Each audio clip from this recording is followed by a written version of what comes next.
Hey everybody, welcome back to Tired Old Queen at the Movies. Don't forget to subscribe if you haven't done so already. And now, let's go see the tired old queen at the movies, Steve Hayes. Johnny. Oh, Johnny, this year for Gay Pride, I decided to do one of my favorite movies from the 80s. 1985's My Beautiful Laundrette, directed by Stephen Frears and written by Hanif Kureishi. It stars Gordon Warneke, Daniel Day-Lewis, Saeed, Jaffrey, Roshan, Seth, and Shirley Ann Field. Now, this was based on an original screenplay by Hanif Kureishi. He was a young screenwriter and playwright. He shoved this screenplay through Stephen Frears' postbox, and that's how he got it. All right.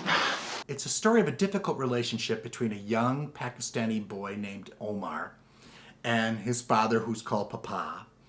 And Papa was at one time a political writer, and they moved to London, and it's at the time of the Margaret Thatcher years, so the economy is really bad right now.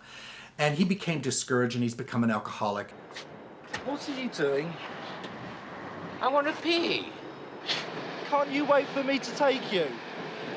He worries about his son, so he gets his brother, Uncle Nasser, who is an entrepreneur, to take the son under his wing and help him make some money. Nasser has a son named Salim who is dealing in drugs. And he at first gets Omar to go to the airport to bring drugs back and forth.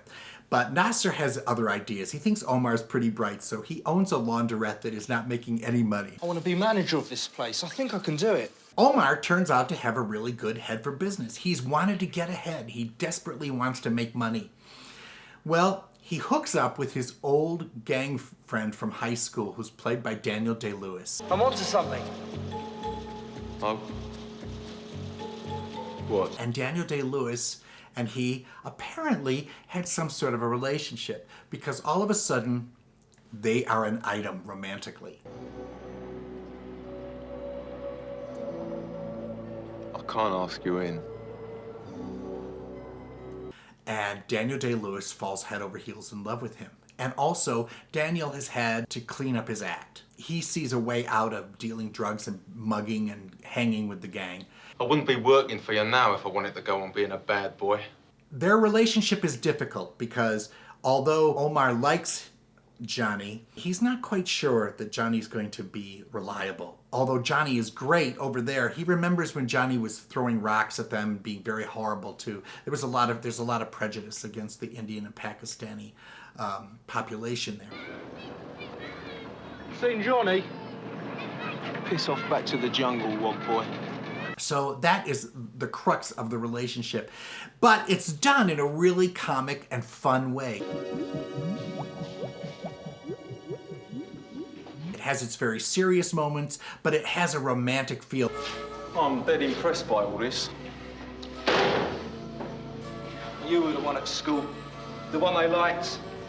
It was one of the most sensuous movies I ever saw. When I went to see it in the 80s, there's a scene when all of a sudden they're talking about the business and they're walking down the street, and Daniel Day-Lewis, who's got this incredible punk haircut for the time, because it takes a hold of him, Omar, and pulls him into the alley and kisses his face off.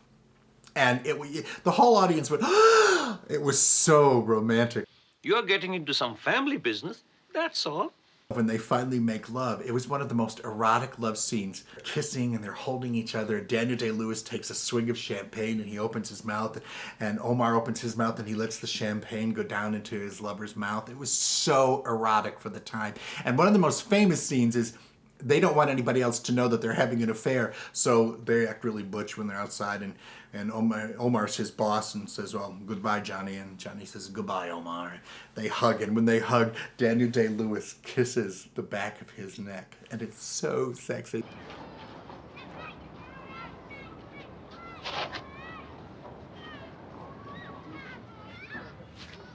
Frears has said that this movie and the next movie that Hanif Kureishi wrote, which was called Sammy and Rosie Get Laid, and then the next movie, Prick Up Your Ears, and The Grifter, were all basically movies against Thatcherism and what she had done to the economy. And he said, finally with The Grifters, I was able to go, okay, let that go.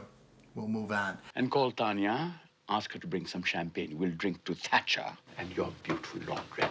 Daniel Day-Lewis was the son of the poet laureate of England, and he had been trained in Shakespeare. He was doing mostly Shakespearean roles. And Frears said, I didn't really know if he could do this. I really didn't trust that he could play a street gang boy. But when he came into audition, he said every female on the crew said, he's the one. He's the sexiest man I've ever seen. He's the one. And of course he said, I saw him on film and I went, oh my God, this is the coup. This is the best thing that could have possibly happened. You've come to the polling seats. Fast, slowly. Yeah. This movie and Daniel Day-Lewis in A Room with a View, Merchant Ivory, opened in New York City on the same day. And the critics were blown away. I don't know if you remember the character in Room with a View. His name is Cyril Vyse, and he is such a queen. And I have the right to do as I like. It is, I dare say, an example of my decadence. And he won the New York Film Critics Award for Best Supporting Actor of the Year for both of those roles. He should have been up for the Oscar for either one or the other. This movie is sexy, it's young, it's vibrant. I think you're going to be enchanted by Daniel Day-Lewis, Gordon Warneke, and Stephen Frears' My Beautiful Laundrette. Happy Gay Pride from all of us at Tired Old Queen at the Movies. Let's all go to the lobby. You forgot Daniel Day-Lewis. Oh, did I? Fuck, I was saving him for the last. Okay, I was making sure I got everybody else and I skipped the most important one. Nice. How do you forget a career?